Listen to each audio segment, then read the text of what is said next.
Great, welcome. As you're jumping on the call, feel free to write your name, your job description, or not description, your job title, and what county you're from. And just a few reminders to have yourself placed on mute unless you would like to talk. That's completely fine to take yourself off of mute. Video again, love to see you, but understand if it's not possible at this time. Chris from WEHA is going to be monitoring our chat, so type questions in the chat and we will get to those as time allows. And if you're asking a question, it's really helpful for the recording just to state your name and what county you're in so we can get that recorded in the notes as well. I'm going to go ahead and share the agenda for the day, at least the goal of our agenda. Let's see if we get that.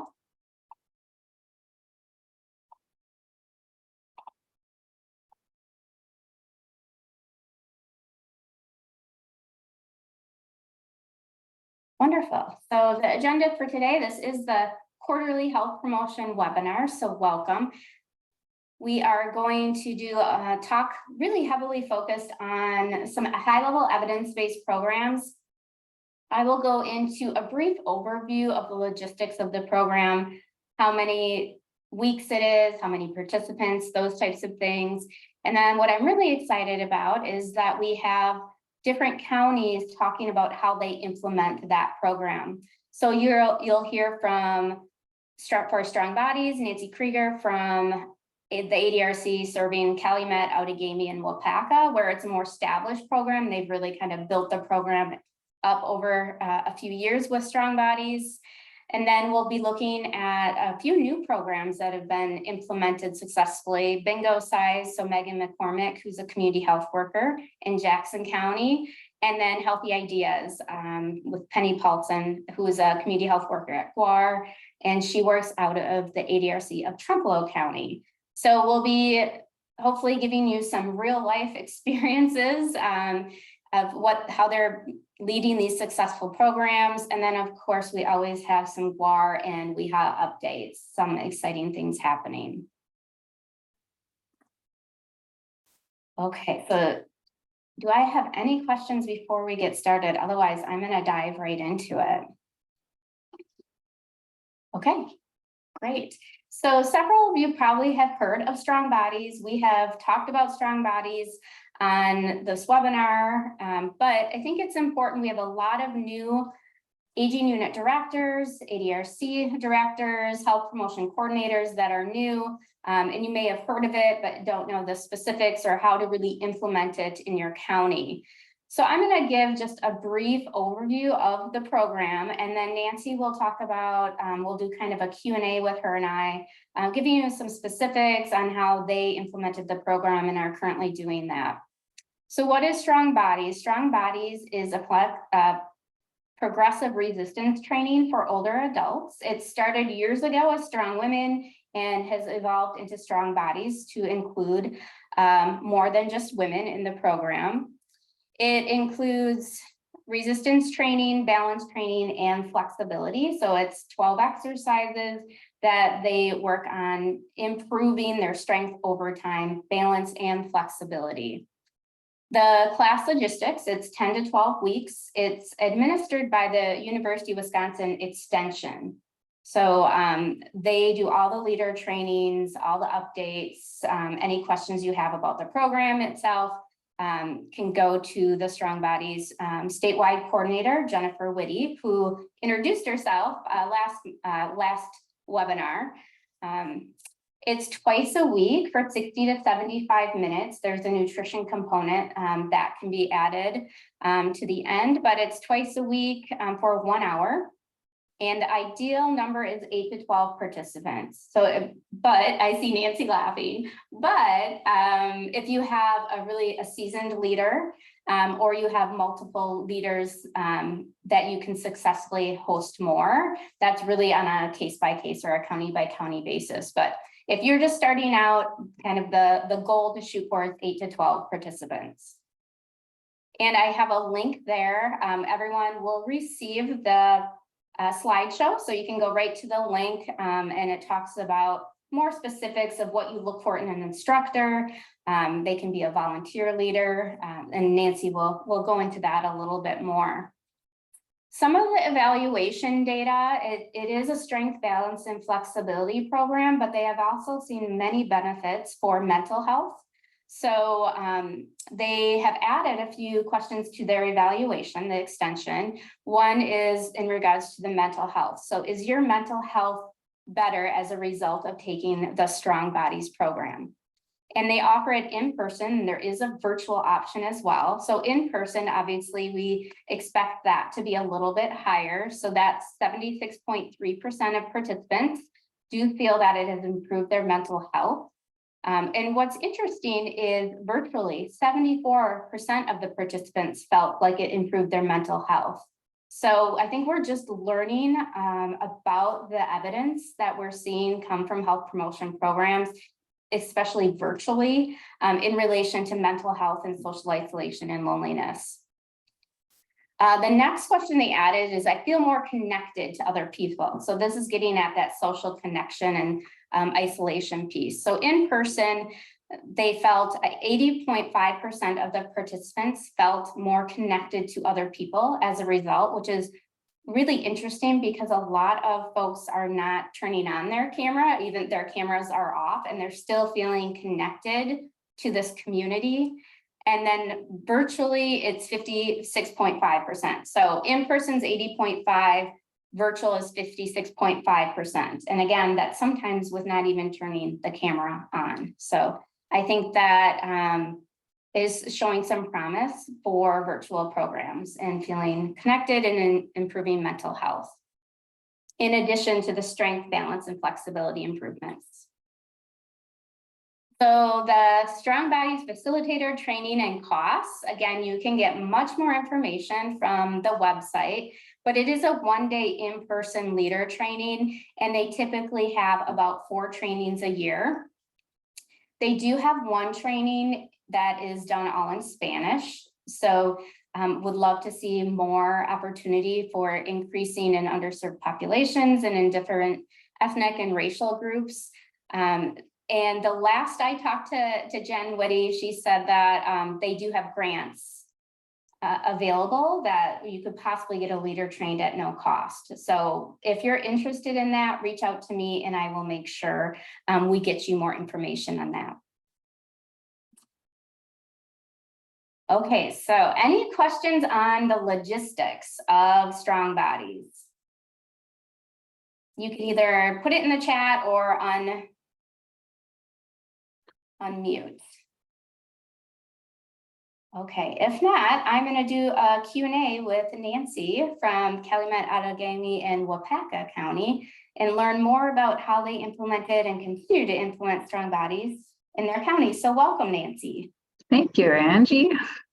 Good to see you. Yeah, it's been a while. So we'll do some Q&A. I'll just ask you a question, and don't worry, I sent them the questions ahead of time. So, so the first question is, why did you start offering Strong Bodies in your community? So we started this program a long time ago, back in the fall of 2008. And we started in 2 rural cities. This picture is one of our original sites, a new hosting site. And in rural Waupaca, and there was just no strength training opportunities in either of the places that we offered the program. And the research or the CDC says everyone should strength train, and really only like 10% people should strength train. So we knew that was a need, and plus it met a fall prevention need. So that's why we originally started it. Great. And who facilitates the program? I'll talk a little bit about how you find leaders and volunteers and how you go about having them trained. Sure. So, well, originally I taught all the classes. I thought it was going to be, oh, I'm just going to teach this class for 10 to 12 weeks and move on to the next thing. But it turns out these ladies in this picture have been with us since 2008. So it turns out once you start a class, it doesn't ever end.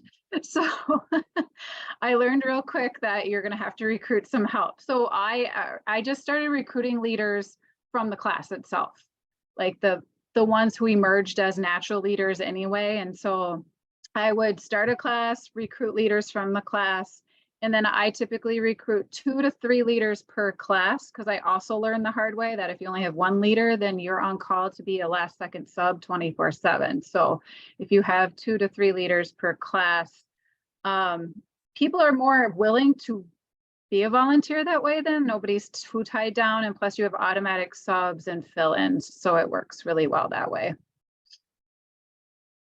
And then do you want me to talk about paying for it and all of that? So originally we had a community foundation grant to get a couple sets of weights and pay for leader trainings. And then after that I think we're going to go back to it. We did a suggested donation of $25 for the whole session. So $25 for the 10 to 12 week session. So really it comes to under $1 per class for the participants, and it's suggested donation. So if they can't pay or don't want to pay, we don't make them fill out any paperwork or anything, but I would say 95% of the people pay because they appreciate it. So we use those funds to then continue to send people to leader training and buy more weights, et cetera, et cetera. We stopped the donation during COVID. We haven't started it back up yet, but I think that's probably going to happen really soon again. Right, and just a side note with that, I know several of you use other funds besides Older Americans Act funds, but if you are using Older American Act funds, then to implement the suggested donation. But if you're not using those funds, it's fine to charge a fee. It's also fine to charge a fee if they're under the age of 60. So just keeping that in mind. Most counties that are using Older Americans Act do the suggested donation. Because a lot of people want to contribute. So especially when they have a program that's so meaningful in their life, they want to give back and they want it to continue. So that's great. And then Nancy, about how many participants, and keeping in mind, they've been doing this for 2008. So don't be alarmed if this is a high number for some of you. Yeah, well, this group in this photo is probably one of our bigger groups. So some of the groups that have been around since like the 2008 to 2012 time-ish, they have grown to maybe 20 to 25 participants, but they're all held in a very big space. And like I said, those classes all have 3 leaders and 2 of them are always there. And again, some of those participants have been doing it for, well, a really long time. So they could be leaders themselves. So we're not concerned. So, but like Ange said, with a brand new class, we do keep it at 15 at the very, very most. That course depends on leader, what they're comfortable with. But yeah, 8 as a minimum, and then 15, I would say at the very, very most, if it's a brand new class. And I like to have 2 leaders no matter what, especially if it's a brand new class, because you're really checking form and just making sure everybody's safe. And it's just a lot for one leader to take on, unless you're like a seasoned exercise teacher. That brings a good question, Nancy. Do they have to be certified in fitness or aerobics or whatever it may be? No, actually, sometimes we find that with this particular program, it's better if they're not. Because those people come in with preconceptions on how they do other things and don't necessarily want to stick to the fidelity of this program. But this program, anyone who you think is a good leader who is, again, it's best to recruit maybe from the class, because if they're doing the exercises correctly and would have the ability to teach the class, but just the ability, the want, and yeah. Great. Can you talk about any challenges that you had to overcome with implementing strong bodies? I almost said strong women. It's still like in my brain. I know. And well, it's right in front of you in the picture. This class still calls themselves strong women. They did not want to acclimate. I would just say some of the things I already talked about was just learning the hard way that the class is never going to end if you start it. Just plan on it just being a class. that's going to go ongoing every year. We take breaks. We usually take most of December off, and we take usually like mid-June through August off as well. So we do take breaks throughout the year, but once a class starts, they come really connected, as the research showed that Angie showed, and they don't want to part ways. The other thing was just having those built-in subs is very, very important. And it just helps keep your leaders happy if they have a group of people that they're sharing the class with, and it keeps them long-term so they don't feel like they're tied down to this, because most of my leaders are retired and still travel a lot as well. So it's also nice that Extension has added a statewide virtual program. So if you do have snowbirds that may be part of a class, they still could do the virtual option while they're away and still be gaining strength. And I just wanted to add, along with some of the things you mentioned, Nancy, that there's a big difference between a lot of the evidence-based programming that's 6 or 7 weeks, and then one that you can do over and over. You really see kind of that behavior change, and it's not appropriate for somebody to take, you know, a Stepping On class 5 times. Our hope is that they take Stepping On and then they can go into another high-level evidence-based program like PALS or Strong Bodies. So it kind of all grows together. And Strong Women was my first evidence-based program that I facilitated. And a funny story is I had run to do an errand over lunch, and I ran into one of the original participants, which was over 20 years ago when I started, and she had just come from class. So they're awesome. still going, you know, so it's like how they build these relationships and continue, and then they become your cheerleaders for everything else you do, all your other programs. So and then Nancy, can you talk a little bit about some of the success that you've seen or changes in participants with outcomes? Yeah, so like you said, just the ongoing participation, the community connections. This sounds grim, but it's really kind of cool. Like, we've obviously, since we've been going for so long, had some participants pass away, and it's amazing to me. 3 different times it's shown up in their obituary that Strong Women was an important part of their life and a big part of their group. So I thought that was really cool.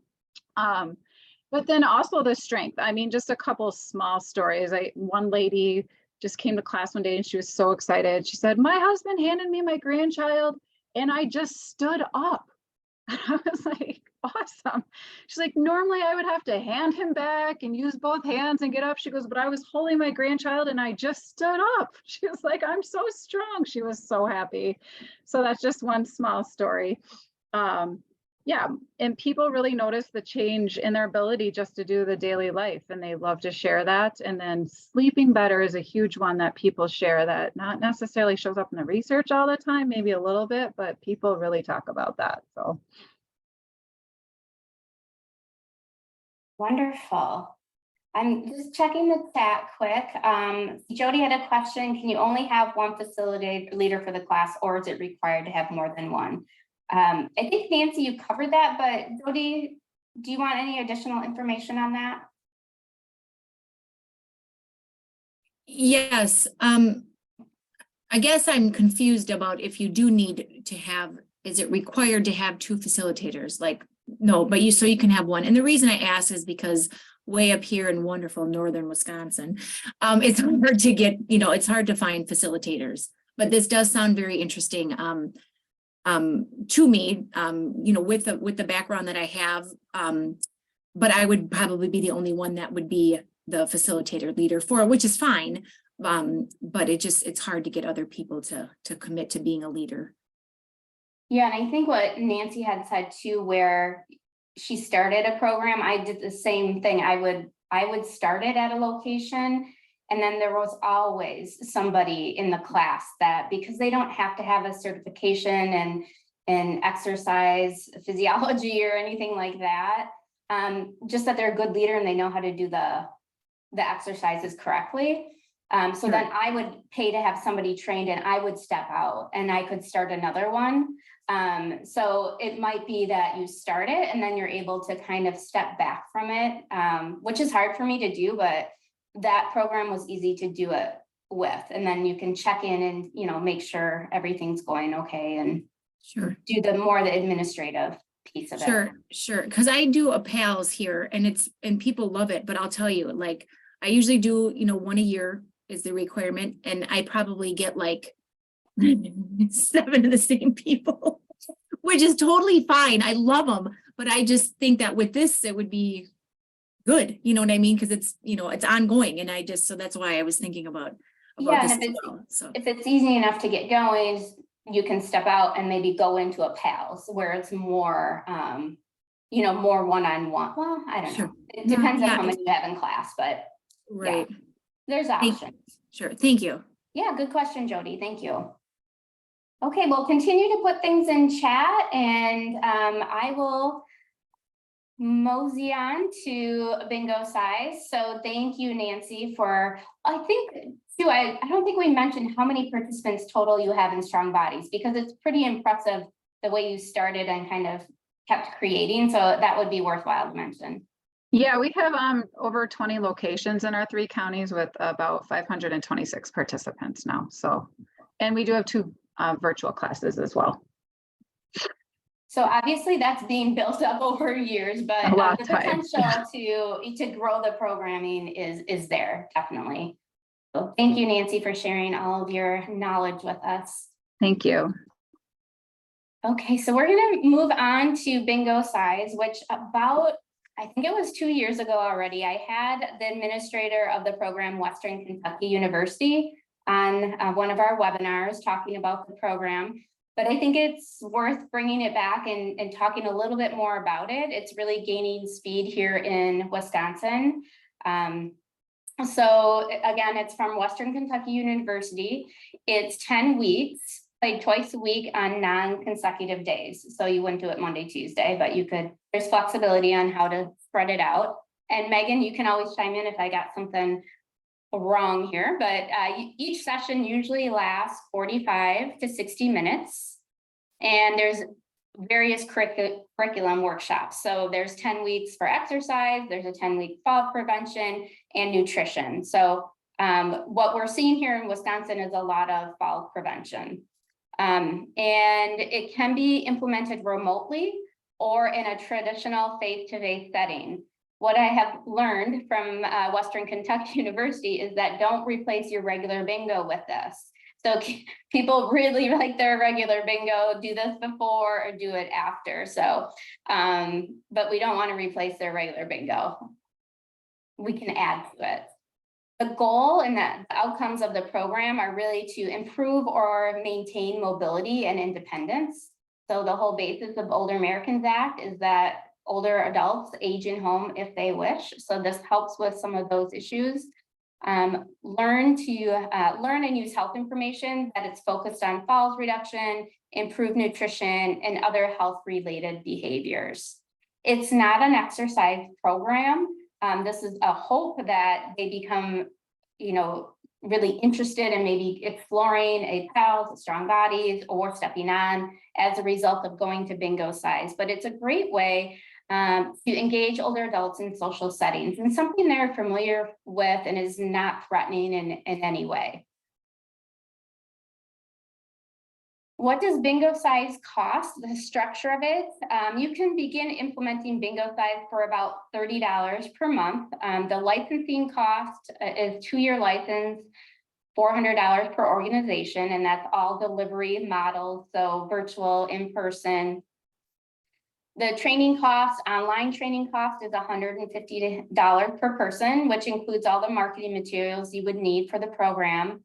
And then online training renewal is required at the time of the new license, so every 2 years.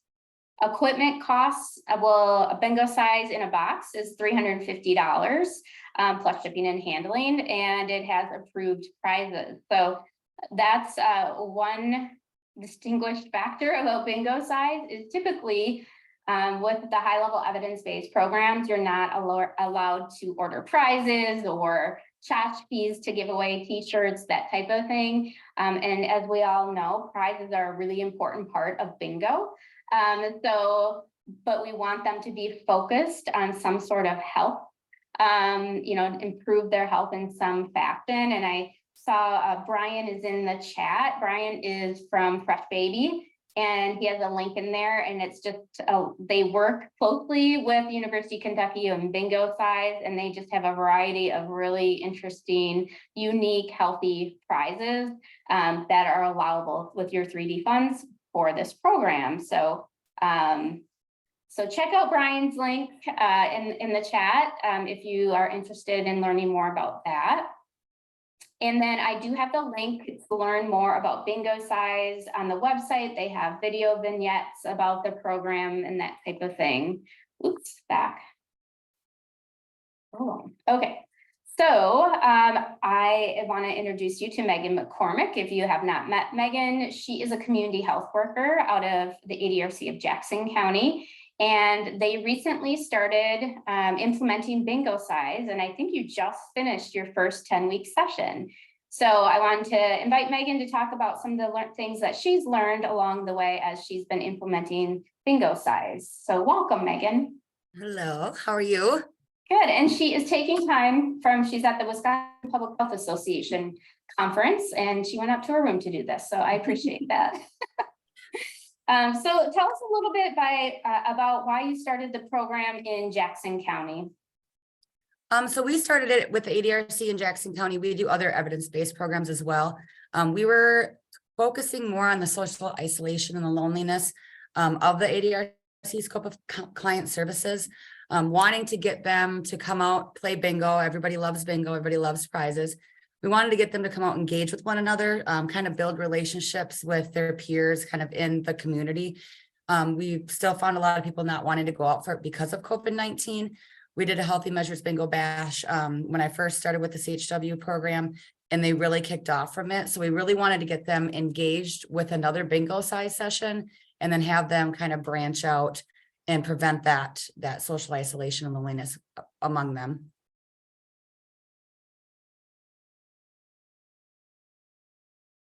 Sorry, I lost my mute button for a second. So who facilitates the program, or what's the qualities that you're looking for in a leader, or do you think would be important to implement Bingo Size? So we have 3 people that we trained with the Bingo Size. We have myself, and then we also trained Darby Rush. She's our dementia care specialist. And then we partner with the hub at the Lunda Center, where we run a lot of our evidence-based programs out of. And they have a program director there, Annette Gardner, who also kind of fills in as a backup. We get her to facilitate at least one of the days of either Bingo Size or other evidence-based, kind of so they can see who she is and who runs the programs for the hub. So we have 3 of us that run that. And it's good for the 2 years. Yep. Great. And how many, I know this is your first workshop and you just completed it, but how many workshops do you plan to do in a year?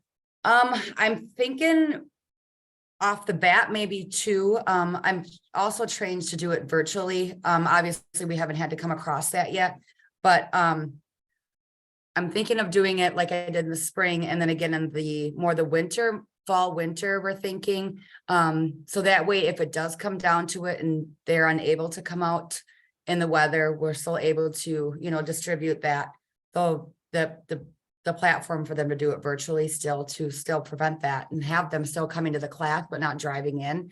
So we're thinking twice a year. Great. And I know, let's talk a little bit about the workshop that you just completed. How many participants were in the workshop, and how did you recruit? Well, we recruited a lot through previous outreaches that we've done. Kind of like the Strong Bodies, I have a lot of the same participants coming to each one of our evidence-based. We kind of wanted, like I said, to bring something new to the table. People that came that's never been to any of our work or evidence-based outreaches before, got to know the people that have been to all of the other ones through Bingo Size, and then it's kind of followed them along to other programs that we're facilitating. So we've had, with this one that we just finished up, had about 13 that were there, religiously, never really missed it. I did have one person miss it because she couldn't find her key fob to her car and she was not happy. So this time around, we had religiously like 13 people coming every Monday and Wednesday. Great. Talk about any challenges that you maybe had to overcome during the program. Well, we did I believe there's 4 different platforms for bingo size. So they have the exercise only, the range of motion, the nutrition, and the falls prevention. We chose to do the exercise only bingo size. They enjoyed it. Like I said, we kind of learned together because it was my first time facilitating, their first time engaging in bingo size. So it was a learning process, longer than the other evidence-based programs like we had talked about, because it goes for 10 weeks. But we didn't really run into many of the challenges because we kind of all worked together to kind of get through anything that came about. But transportation sometimes became an issue. I had one lady that had just moved here that didn't drive. She didn't have a vehicle. The first class, I actually brought her to myself with our ADRC van, and then kind of introduced her to, like I said, the women that usually follow me to every one of the events. So I kind of got them connected, and she ended up carpooling with them from there on out. And then also went on to another evidence-based program. I think she went stepping on with her also. So that was kind of a challenge. We're a pretty small county, so transportation is always kind of an issue, but that was kind of the whole goal, was to get them connected with somebody to pursue that relationship with them, so that wouldn't be an issue for them anymore. Great. Can you talk about some of your successes or any personal testimonials that you had from evaluation? Well, I know a lot of the group, they were kind of, so like the 10-week program starts you off with kind of minimal exercises for a smaller amount of time. And as you gradually go on, by the time you hit 10 weeks, you're going for a full minute. And I'm kind of pushing you harder than we did in week 5. So a lot of the times, like we had in the hub, it's kind of like tables and chairs type of thing. They all sat at tables and chairs with one another. I got a lot from them at the end because I'd asked them this question, Angie. And they had said they kind of found it like once they got to the 10-week part of it where they were going for a minute, I would always start out like, okay, remember this is for 60 seconds. And they're like, a minute sounds way better. So then I'd say, okay, this is for a minute. And they just like each one of their tables, they found that it was like just so impressive to themselves that they didn't have to stop in that whole 1 minute. Like versus when we first started and they were going for 30, 40 seconds, some of them would have to sit down, catch their breath, all of that. But when that 10-week part came and they're doing it for that full minute, they didn't find it to be so hard for them anymore. There was kind of like, oh, I can do this for a full minute. Or if somebody went to be like, oh, I need a break. No, you got 1 minute. You can do this. They're kind of building each other up. So I'm glad that you asked this, because when you gave these questionnaires to us, I had to ask my group what they wanted to say about it. Great. So kind of that importance of having a group atmosphere and cheering each other along. Yep. Wonderful. And then how do you plan to everyone asks costs and sustaining the program over time? Yeah, so we purchased the bingo size license training and all the materials with the LEAF grant. So we got all of that from them. And then we are recently met with Brian at Fresh Baby. So we get a lot of the marketing stuff from Brian. He brings us all the new free samples all the time.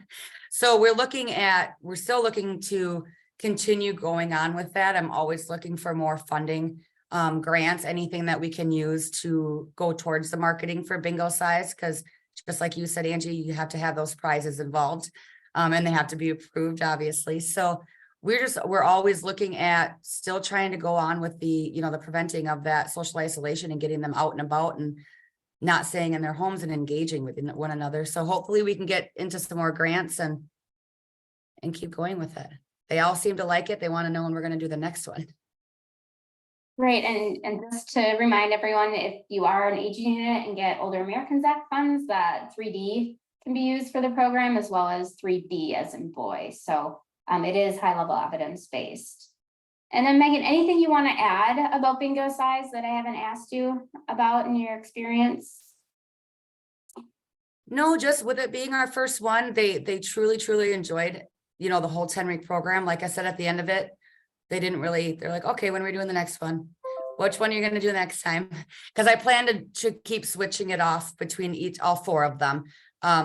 Our dementia care specialist, she does go over to Time for You. So she's gonna implement kind of the not much more of the exercise one with those clients, but they're wondering what we're gonna do next and what I'm gonna have next for Bingo prizes. Wonderful. Does anyone have any questions for Megan on how to get started or how the program is implemented? Can take yourself off mute, or if you just have any comments too. Again, we're meant to be pretty informal and we're doing really good on time, so. What do you use for prizes? So we've used within the bingo box itself that you get, we have the bingo size stress balls. We did end up ordering a lot more of the t-shirts for our participants. I use those for anybody that gets a blackout, like their very first blackout, they'll get a bingo size t-shirt. I think every single one of my participants got a t-shirt. I ended up getting the like water bottles that kind of, you can calculate your intake. So like after one bottle, you go to 1 and then 2, 3. We've used, let me see. I gotta think, because we just did the wellness extravaganza with it too. Not to throw you on the spot, Brian, but do you want to chime in on some of your popular? Oh, he just put in the chat, the with the water stars. bottle. They love the Stars and Stripes water bottle because they really, you can just, you can see how many bottles of water you've had that day. Yeah, Brian, help me out. What else? is in Yeah, it? so if you go to that link, you're going to see the prize packs. There's currently 2 and a third on the way. The third one is going to be physical activity. There's an exercise band, kneel pad, all sorts of stuff. We're going to have an announcement very soon for that. Like if you're not on our email list, shoot me a message because that'll be blasted out. The prize packs are a good selection of everything adult related that we have. And sample wise, I'm happy to send any of the nutrition education, like the bingo size specific. I don't have samples of, like the falls prevention. I really don't have a sample, but anything on Fresh Baby site that's nutrition education, email me and I will send it to you at no cost. Happy to do that. I dropped off some prizes for Megan. It was so kind of her to meet with me. So yeah, thank you. Yeah, and we were, I had a lot of my participants, because we do use the resistant bands and the exercise only. They always want to know where they could get their own or what kind of pounders that they needed to have. So then Brian brought over the new samples and they're like the hand bands. Now I didn't give those out because I was hoarding that one to make sure I ordered it for the next bingo, but they love the stress balls, the resistant bands. They had like you said, the neoprene towel. So we're looking forward to getting some more exercise related. The one we ended up getting the first time was the nutrition one. So we had the eyeglass cleaner, the refrigerator magnets, stuff like that. So, but like I said, they love when they get free stuff and it's bingo. So whatever you have, they're more than happy to have. Yeah, I think for the fidelity of the program, we're just trying to steer people clear of candy bars and, things like that. So it has to be something healthy related, and there's some good options at Fresh Baby. Sorry, Brian, I just threw you on. And I do have some samples too that Brian had handed off to me as well. So I can drop them off at locations as well. So and then we do have a question for you, Megan. When you got trained, did you get trained on all the topics, exercise, nutrition, falls? Yep. So it's just like an overall bingo size training, like how to facilitate and all of that. Then once you do that, you have to do a test and get a percentage in order to get certified for I'm a trainer. But once you do that, then you get access to all of that material. Every single one of them has their own facilitator guidebook.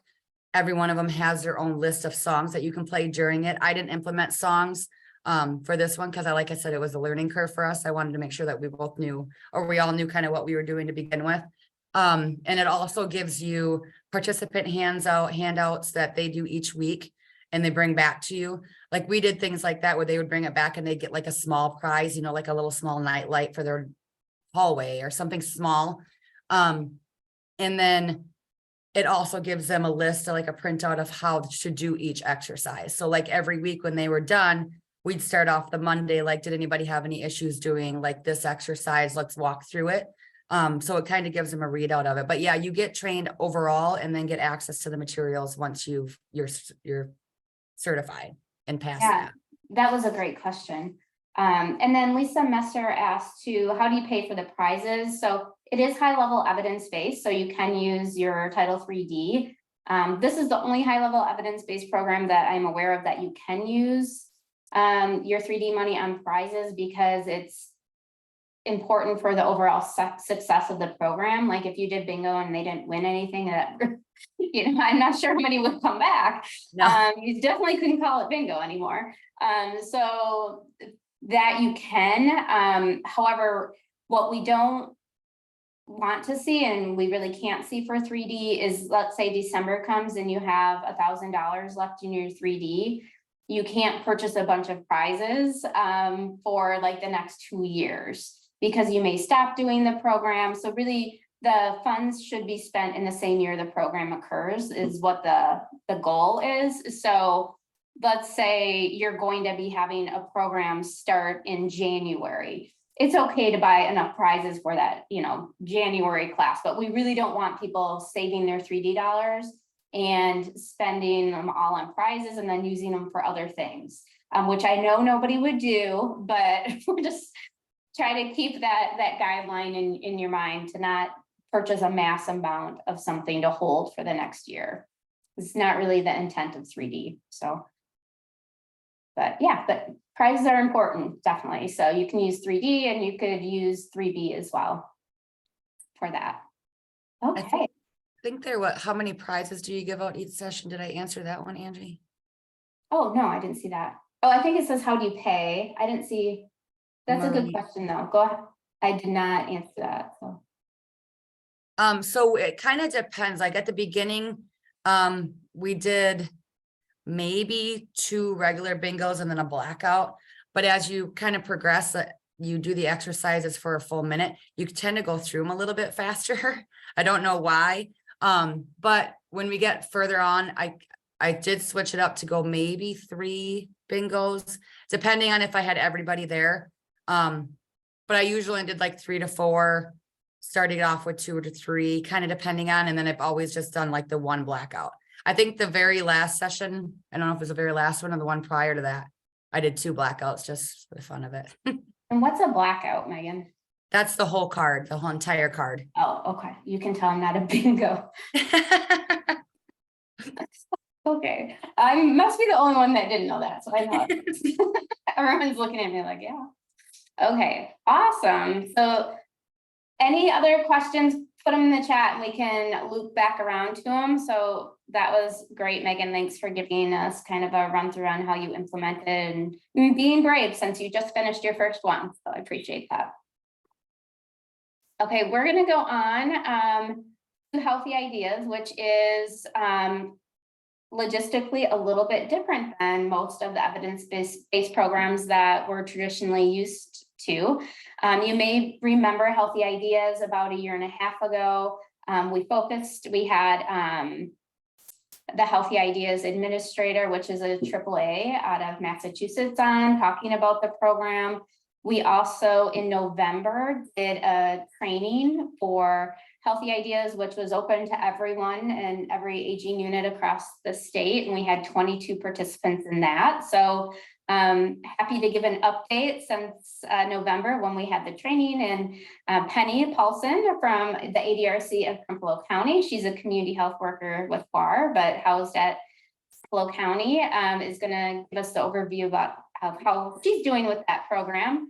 But first I'll give you, again, just for a reminder, and I know we have a lot of new people on the call, Healthy Ideas is a one-on-one depression program for older adults. Its intervention is delivered, again, one-on-one over a 3 to 6 month period of time. So that's a little bit more time heavy than some of the other ones, but really The ideal way to implement is a client's home, or face-to-face visit. I know there, as you continue contact, it could be virtual or by phone for some components of it, but initially to get that, build that trust, face-to-face is important.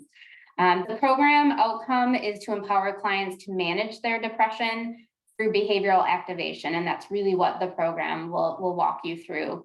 It encourages involvement in meaningful, positive activities. So for those folks that you run into, I'm thinking specifically home delivered meals a lot of time, you can see into the home, there may be a hoarding situation or just unkempt and you have some concerns of depression.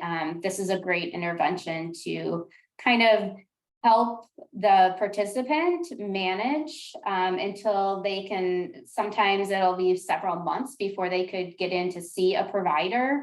And if there's transportation and access issues, that can extend even longer. So this is a wonderful program that does not require a psychologist to do, which is important because that's really hard to find in any area. It doesn't matter how urban you may be.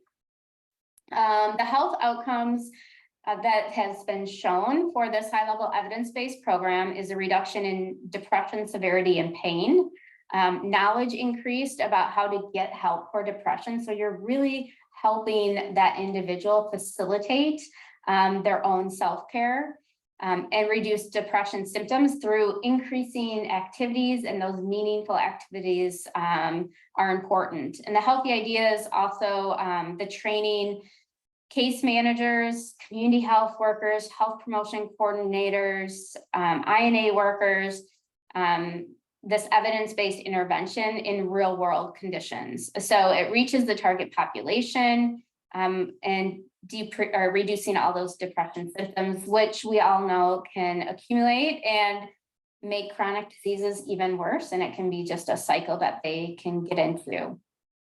The training is a little bit different. The Area Agency on Aging out of Massachusetts that does the training requires that they have 22 participants in a program. So knowing that our aging units across the state, I don't think we have any that would have 22 people to send to this training. What we were able to do at GWAR is take on that registration piece and hold the training. So I recruited participants. We had 22 from across the network. It was available to anyone that wanted to participate. It's a virtual, a couple phases. First is a self-paced introductory course that you take online, which I went through the training as well, so I could learn more about it. And that's, took anywhere from 45 to 90 minutes to do the self-paced training. And then we scheduled a virtual training with the Area Agency on Aging in Massachusetts, AgeSpan. So we did 2 half days. I think we did like a Tuesday and a Friday. So you were able to go through the training, learn, go through material and have questions then for the phase 2 of the training, of the virtual training. To have those 22 participants was $4,000 to do that. And we can get creative with 3D funds. They have to go back to an aging unit. So if people are interested in doing another training, I'd be happy to facilitate that utilizing 3D funding. And then you receive, once you go through the training, ongoing technical assistance by AgeSpan. So if you have a question, you can just email them and they will respond. I've emailed them, we're going to do a refresher class. So they're really responsive and they're happy to help get this to the implementation phase.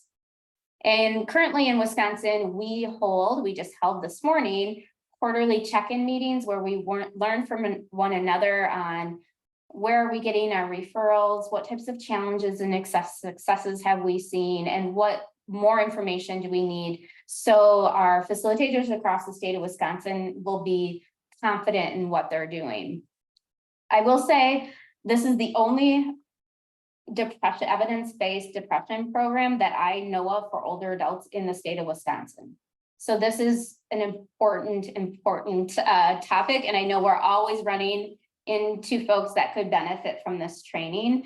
So let's see. So I'm gonna kind of turn it over to Penny. She jumped right into this and started doing Healthy Ideas right after. So she's had experience implementing in Trumbull County, which is a fairly rural county. So I wanted to get her perspective. So welcome, Penny. Hey, thank you, Angie. Yes. My perspective is that what we all know, I think, that social isolation, loneliness, depression, anxiety, lack of social connectiveness has appears to have worsened since COVID, and it was pretty bad before.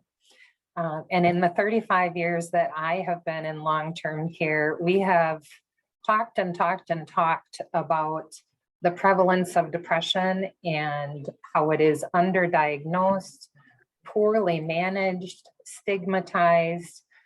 So going to kind of that first question, my perspective on why I was interested in implementing in Trumbull County is because it is really the first thing that I heard and was trained on to really be able to meaningfully help to identify depression and the severity of it, and to help people through behavioral activation to take back their own lives. And that's not independent of a specialized practitioner or a counselor. It can all work together, and one can lead to the other. Like Angie said, there is a pretty significant shortfall in psychiatric providers and counselors for recovery-based programs, whether it's addiction or other forms of mental illness. And Healthy Ideas gets at the root of helping people to make changes in their lives so that they can replace replace is the wrong word, so that they can fill their time with things that bring meaning into their lives and help to bring them joy again. They can take charge. Yeah, and I think an important piece to when you're thinking of the research, the first initial part is screening. So in Wisconsin, we chose to administer the PHQ-9. So that's really done, in one of the first few visits. So you kind of have that starting point where then you can kind of measure over time.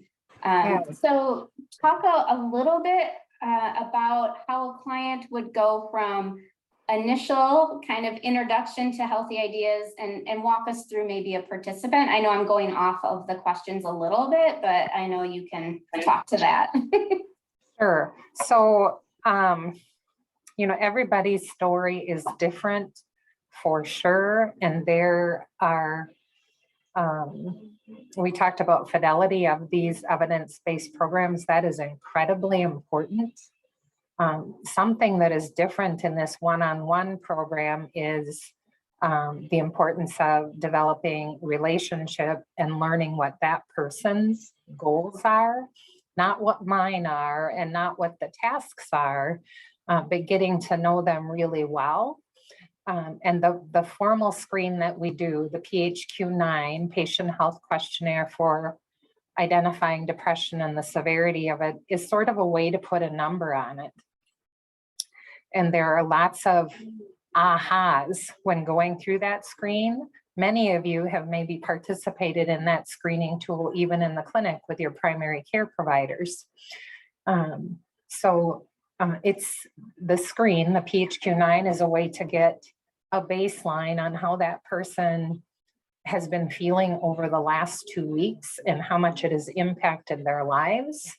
And then through the course of the program, being able to go back to that screen and ask those same exact interview questions again is a tangible, touchable way for people to see their progress. Every single person that I have worked with since the very first person in December has made progress. Some of them from very severe depression down to minimal to no indicators of depression. It's pretty amazing. Okay, there I go again. Talk us through some of maybe the challenges you've encountered, Penny, while implementing healthy ideas. Sure.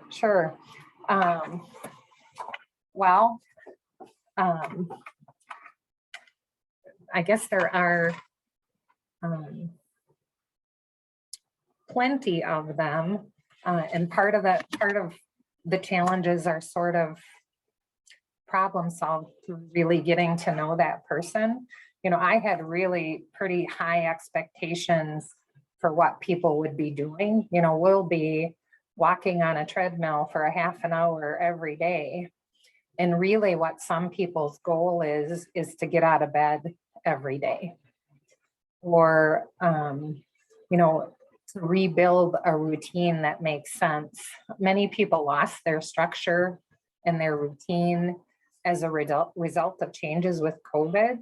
But when you think about the aging process as folks retire, as children and grandchildren grow up, many of us have changes in our structure and routine that can really lead us down a path of less joy. So barriers are distance and time. But the people have been absolutely wonderful. We have practiced some virtual meetings and have sort of tried to make some of those things a part of folks reclaiming independence in their own recovery. So lots of ahas, some people taking the information back to their doctors and very pleased. A challenge is there are still really bad days. And it isn't all a straightforward march toward roses and butterflies. So myself remembering that and remembering that it is okay to fall back and to screw up for myself and for clients has been something that's been kind of hard. But it's been a great lesson, and it's made some folks their successes that much sweeter, because they are learning to give themselves grace. Talk us through one of your, I know there's been many, but one of your favorite success stories. You know, I have so many. I'm working with one of my very first clients, as a matter of fact. Well, no, probably fourth, but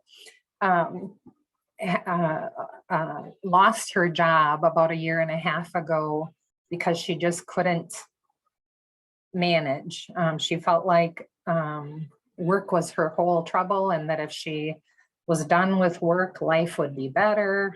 Doctors said, yep, if work is the problem, you should get out of there. And what she found was that things just continually kind of went downhill. And her depression became so severe that she was unable to do much of anything she enjoyed, including even reading a newspaper article or a recipe, because she was not able to focus long enough to do it. She was losing sleep. She had some feelings of self-harm. And again, she's working with the doctor, and the doctor is aware of this, and we're partnering with the doctor.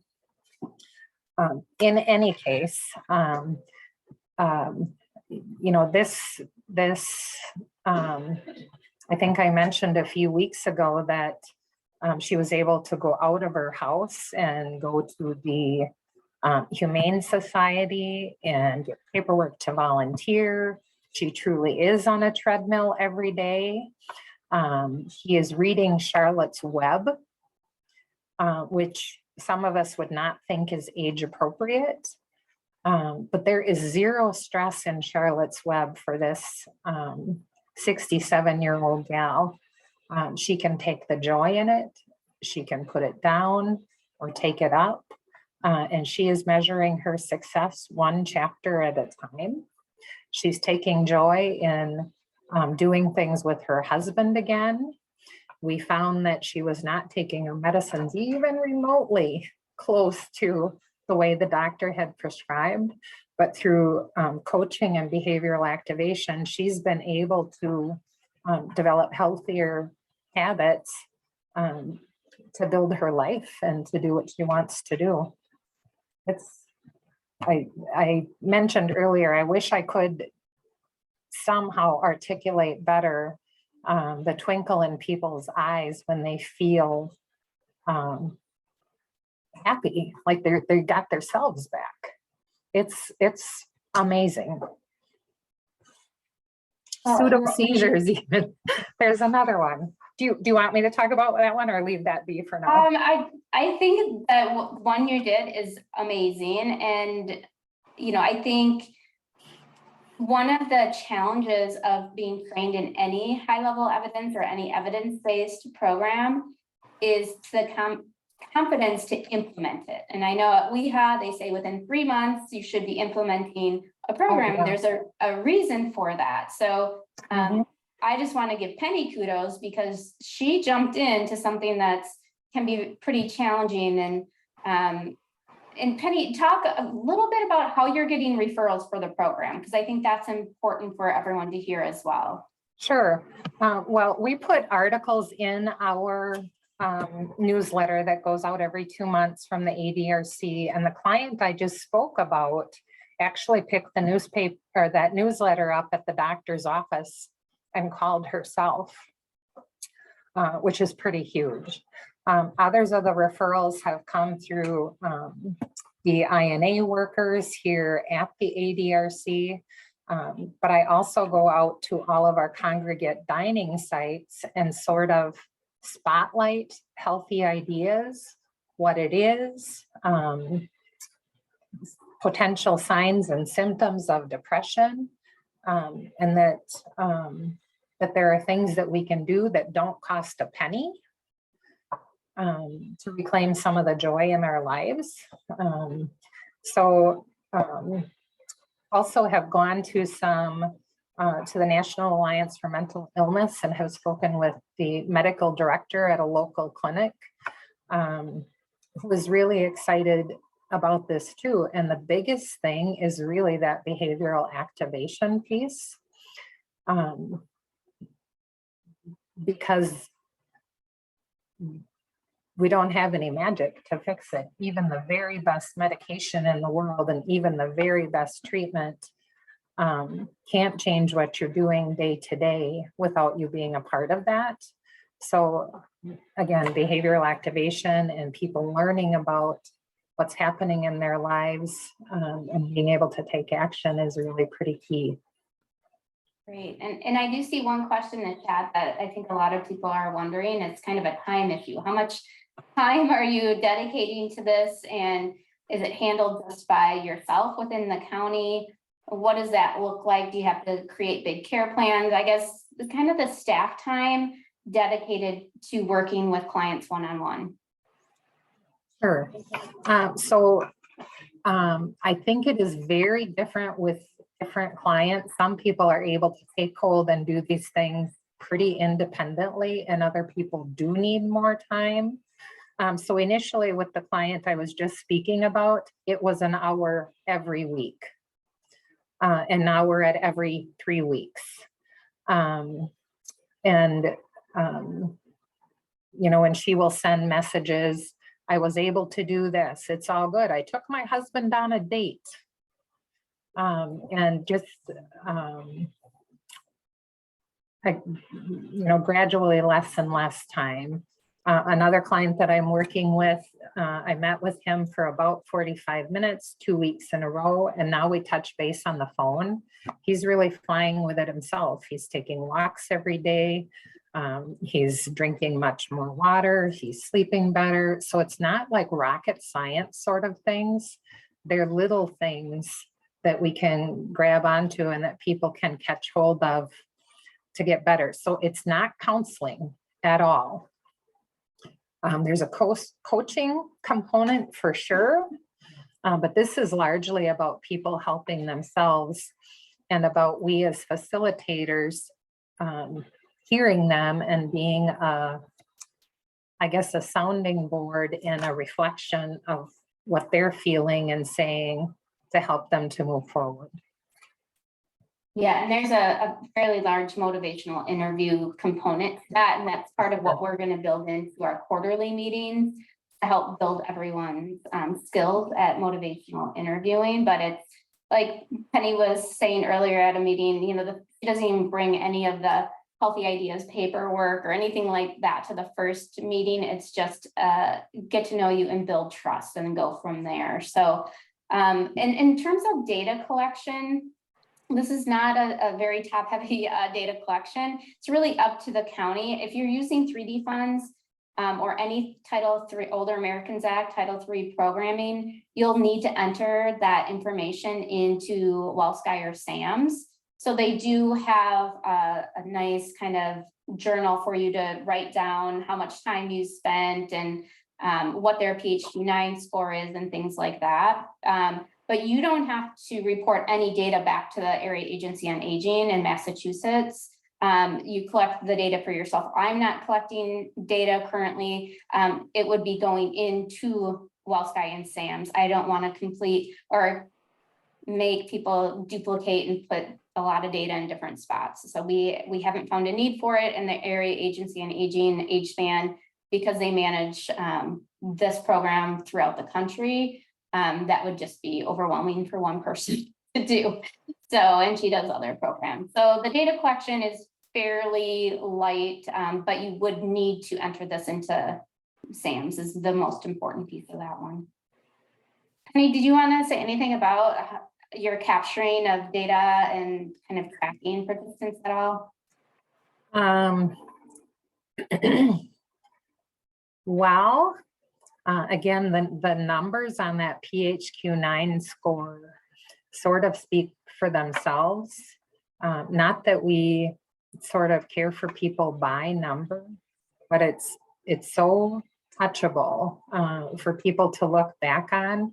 And this is not about data collection for me per se or for the program, but many of the clients that I work with have calendars that they use that are very visible so that they can hold themselves accountable and sort of then be able to recap. You know, so I didn't walk one time in the last 14 days, but I did 13 times. So data collection, like Angie said, is pretty minimal. I have the dates, I have the PHQ-9. Sometimes we remeasure that PHQ-9 several times. And other times, there are a few clients who really are able to take off and graduate pretty quickly. So it's just a baseline and sort of a graduation. Right, and just a reminder to enter evidence-based programs in SAMS, it is in hours. So it'd be important that you're kind of tracking the amount of hours you spend, which Penny had said, it could be different. It could be very minimal for some and a little bit more for others. So sure. The anticipated length of time for this program for participant is between 3 and 6 months. And when we think about the cost of depression and mental illness on society, it's a pretty minimal investment. Folks who have depression have much higher rates of heart disease. Folks who have untreated depression are much more likely to die as a result of a medical problem or complication. They're much more likely to be in the emergency room many more times. They're much more likely to not be able to take their medications effectively at home. They're less likely to be able to work. So folks whose depression or anxiety is better managed are able to be a part of life and contribute to the world we live in and utilize fewer of those healthcare resources as well. that was well said, Penny. I think we'll end on that, but thank you so much for giving us an example of how it's being implemented in Trempealeau County. So feel free to keep entering into the chat. If you have questions for Penny, we'll try to circle back, or else I'll make sure they get answered after and get back to you. Before I get into the GWAR updates, I did do a poll. I just want to deploy the poll. Sorry, it's right by my camera. So I have to look at my camera to see it. Okay, so I know I've heard from aging units that it's really difficult to do kind of the legwork on finding programs and finding, participants who would, or volunteers that would be likely to be trained. So I'm not guaranteeing I can do this, but I wanted to get an idea from you all. If GWAR could organize and have somebody pay to have somebody at your organization trained in one of these high-level evidence-based programs, what ones would you be more likely to participate in? Does that make sense? If I can make the easy switch for you all, where kind of like Healthy Ideas, this is when we're going to do it. You don't have to spend your 3D dollars on it. We'll maybe use special project funds or something like that to organize. And I probably should have told Chris about this with WeHab, but I asked some WeHab programs on there where we could maybe set up an aging unit or ADRC specific class. So if you want to, I'm gonna share the results up with you all. So it looks like it's pretty consistent across the board. Bingo size, it sounds like a lot of people are interested. Healthy Ideas, Strong Bodies, and then Mind Over Matter and Stand Up, Move More. And I recognize you may not be familiar with all of these if you're brand new. So I can see how that would be difficult, but just wanted to get an idea. I'm always trying to think of the easy switch for you all to make it easier to get people trained and to implement the programs. So thank you all for that. Okay, so I'm gonna go ahead and talk more about some of the important GWAR updates. One update is I've been working on a WellSky or SAMS GWAR Ed module. Sorry, I'll put that back down. To be implemented, I'm just putting final touches. Carrie Kretz is walking through an example of from start to finish, how you enter a high-level evidence-based workshop into SAMS. So once that's done, I will publish it or have our communications director publish it on GWAR Ed, and you will all receive notice. So it's going to be less than a 30-minute module and just talk through entering the data into SAMS or WellSky. And it may be that part of your position, you don't, you're not tasked with entering that data, but it's important, I think, to understand the importance of entering 3D information, and you maybe want to check to see that it's being entered in a timely manner. Best practice is to do it immediately after the workshop's concluded. You'll get the most meaningful and beneficial data or complete data in. If you wait until the end and you're trying to enter all these programs at once, you might not have the complete data that is needed. That is meant to, justify continuing 3D dollars and from the federal government. So it's really important that we're entering that data into SAMS. And if you have questions about SAMS, please let me know and I will get you in touch with the right person. Carrie Kretz is that person, but there's no wrong door at GWAR. So if you're not sure of who to send it to, just send me an email. Always be checking for your 3D funding to make sure you're spending down those funds. I will usually check with 6 months left in the year, so coming up, and be able to check to see if you've spent all your 3D dollars. If counties have over 80% of their funding left, I do make individual calls and emails that we can meet virtually. Usually the meetings were maybe 30 minutes and we talked about what types of programs or what are the barriers to implementing programs. What are your resources? What are your health needs in your community? And we try to talk through different programs that would be successful in your community. So please don't wait until November or December. That will be really difficult at that time. Please reach out at any time. I'm happy to have conversations. And a reminder, we have lots of resources on the GWAR website under technical assistance health promotion, you'll find all of the documents that are listed here. One is the Wellskire SAM subservice list. So that's all the high-level evidence or evidence-based and non-evidence-based programs that I've seen in Wisconsin over the last 3 to 5 years. So if a program hasn't been implemented in several years in Wisconsin, then I don't include it on that list. It doesn't mean it's not high-level evidence-based. It's just not one of the frequent programs that we see. So if you have any questions, I want to do this program, it's not on the list. That's where you reach out to me and I'll make sure we can talk through it. There's probably a reason though that it's not on the list.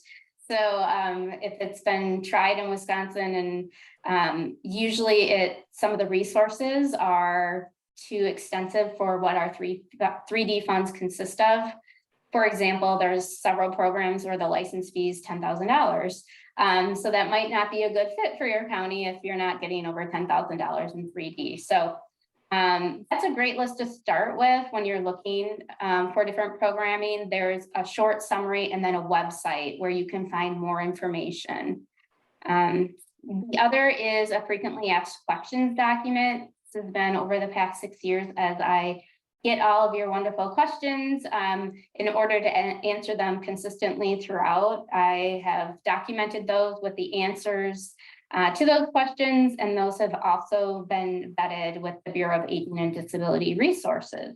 So if you're new to health promotion or you're new aging unit director, health promotion coordinator, I encourage you to go through and just read through all of those questions. It'll give you a really good snapshot of some of the landscape of health promotion in Wisconsin and how to navigate Older Americans Act Title 3D funding. Also, it's included all of our quarterly webinars. So this webinar will be included out there within probably by the end of the week. It'll be there. I put almost all of the information every week in the GWAR Digest. So that is the main avenue that I communicate. If there is a new high-level evidence-based program, or one is taken off the list, or it's something you absolutely need to know, immediately, I will send it to the listserv that I have for health promotion coordinators. And if there's not a specific health promotion coordinator in your organization, then I go to the aging supervisor and the ADRC director as well. If you want to be added or removed from that list, just let me know. Hopefully you want to stay on. And then GWAR Ed, I'm really trying to add different modules. When there's a new director or aging supervisor or health promotion coordinator, they will receive a welcome email from me. So if you can please let me know of any new folks. Included in that email is a way to get set up on the GWAR Digest, also a way to get a password and all the information needed for GWAR Ed. And once you're set up on GWAR Ed, there are two health promotion, one health promotion module, and then a GWAR kind of 101. And then after that, I reach out and then I do individual orientation sessions. So I can give you, it's nice to kind of see it once and then hear it again. And you can ask more specific questions to your county. The last thing I want to mention, which is a kind of an exciting thing. So the Wisconsin Coalition to End Social Isolation and Loneliness, gosh, in the fall, we did a pilot. I am a co-chair of the Access and Detection Work Group. So a lot of you participated in a pilot that we did to measure how implementing the 3-item UCLA loneliness scale could be integrated into an existing intake process. So we let aging units and ADRCs decide how that was going to be done. So we had some implement the screening with their INA, some were doing walk-ins. We had others do it at health promotion workshops, outreach events like at senior fairs and things like that. So we had a variety of venues that they were asking the 3-item loneliness scale. And based on that, we got some really great feedback. We've created a 1-page consumer guide, and we are putting together currently a presentation that will be done this July at the US Aging Conference in Salt Lake City. So we'll be presenting our findings.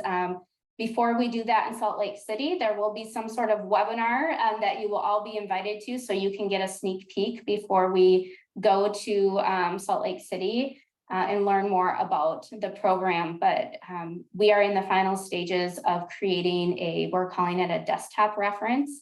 So if you want to do this screening and implementation and connecting to resources, we've developed all of the materials that you can customize and use. So more to come on that. And I know a lot are interested because of that social isolation and loneliness. Just know we didn't forget about it. There's been a lot of behind the scenes, and unfortunately the coalition lost its coordinator a few months ago. So we're in transition while they replace that position, but it's still going and we're making progress, and we're excited to educate you all on the wonderful things that we've learned through that program.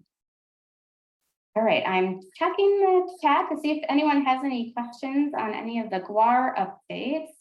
Oh my gosh, and poor Chris, I have really cut into your, I was doing so good on time, and then, so sorry, Chris. No, it's fine. It's fine. Yeah. Actually, I can speed go through this, no problem. But and honestly, I won't talk too much about the Falls Free Wisconsin Center and Coalition, except to say that for those of you who are interested in being part of the Falls Free Wisconsin Coalition, I put in the chat, there's a membership form where you can look at, affiliating your organization with the Falls Free Wisconsin movement.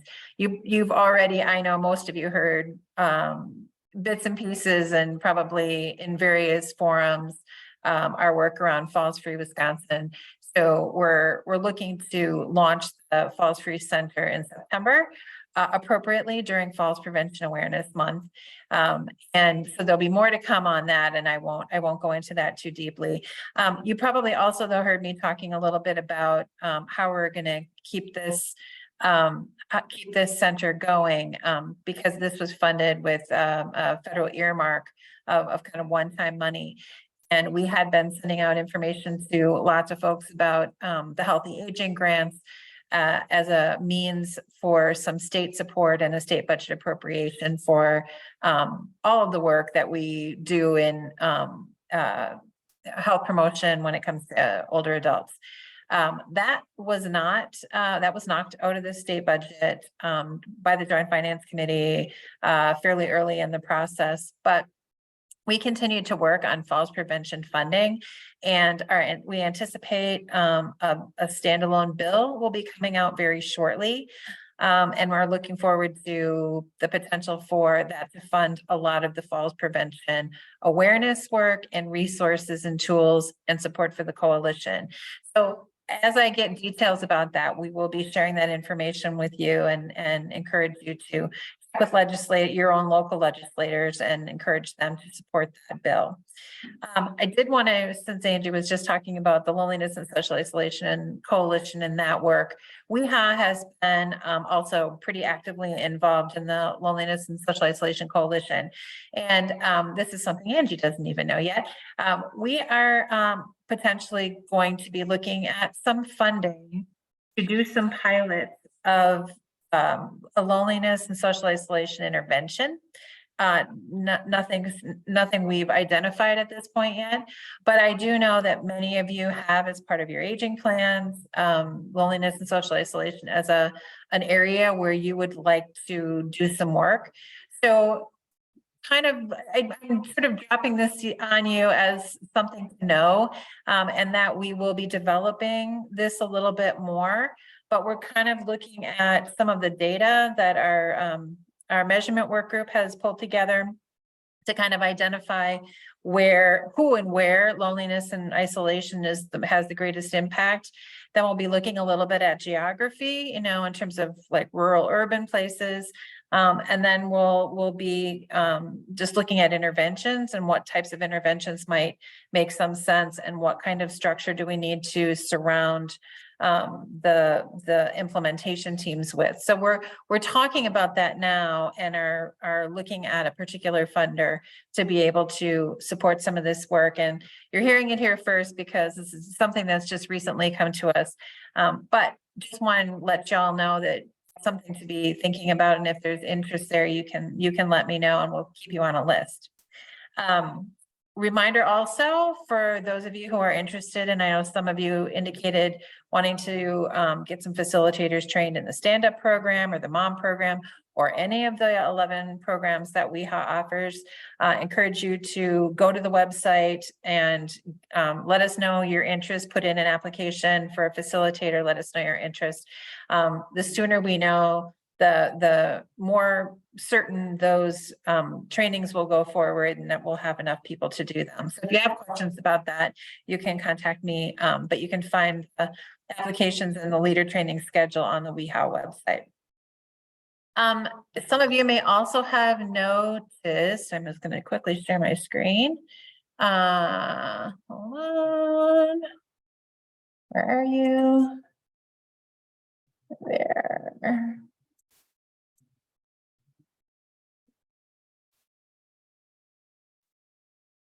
Some of you may have seen this. This is, are you seeing our Age Well newsletter? Perfect.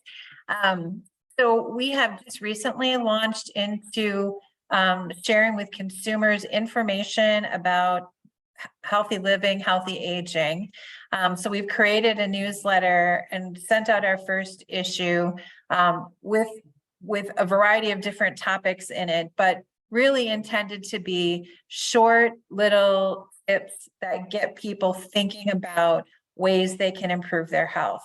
So as I'll try not to make you dizzy as I scroll through this, but a lot of it really is pointing people back to find a workshop section where they can find local workshops.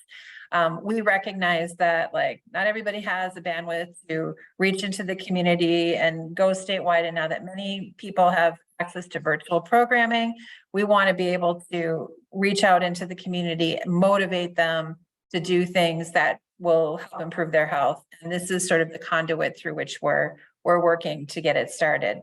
So we're expecting to do this every other month. Always interested in feedback from you all, as well as ideas for the kinds of articles that you think should be here. We're really trying to be careful about not making them too long, not too many, trying to make it visually appealing, having videos and polls and surveys and things in there that people can do so that they feel like it's interactive for them.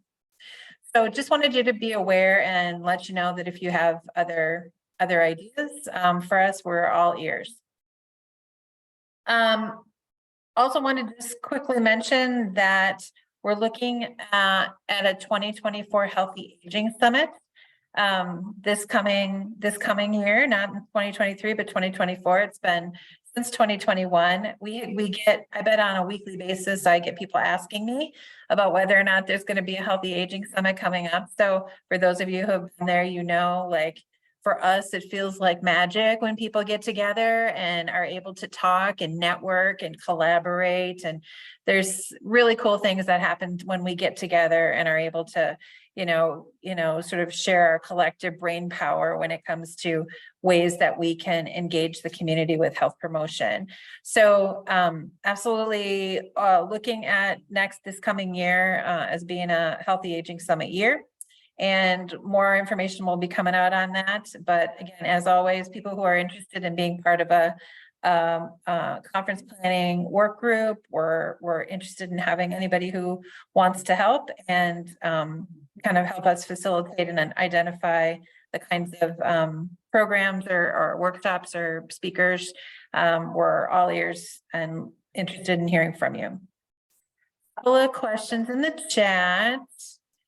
Courtney, yep. Courtney will make sure Waukesha is on the list for Age Well. You should be receiving it. So I do remind people to check your spam folder just in case, because we do know sometimes different security filters get put on and things land there. Lisa asked, do you think there will be enough people to hold the Spanish Living Well with Chronic Conditions and Cross-Train Healthy Living with Diabetes workshop. I would need to ask Jill that question. I'm sorry, but I can follow up with you, Lisa, and just see where we are with our numbers there. And Jody sums it up best. It's amazing. We all rock. Absolutely, Jody. Leave it to Jody. Jody always has the right way to end a session. Yeah, I didn't. So I'll even leave it plan there. that. Thanks, Good everyone. job, Jody. I appreciate that, how it's wrapped up, and thanks, Chris, for doing an abbreviated version, but giving lots of detail, so that was wonderful. Our next health promotion webinar will be August 1st, so I will be sending out save the dates shortly. And as always, please let me know if there's anything that you'd like to see on the agenda. I'm happy to do so as well. And if you have a program that's working well in your county, let me know. I'd love to highlight you.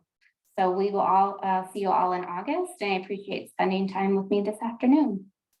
Thank you. Bye, everyone.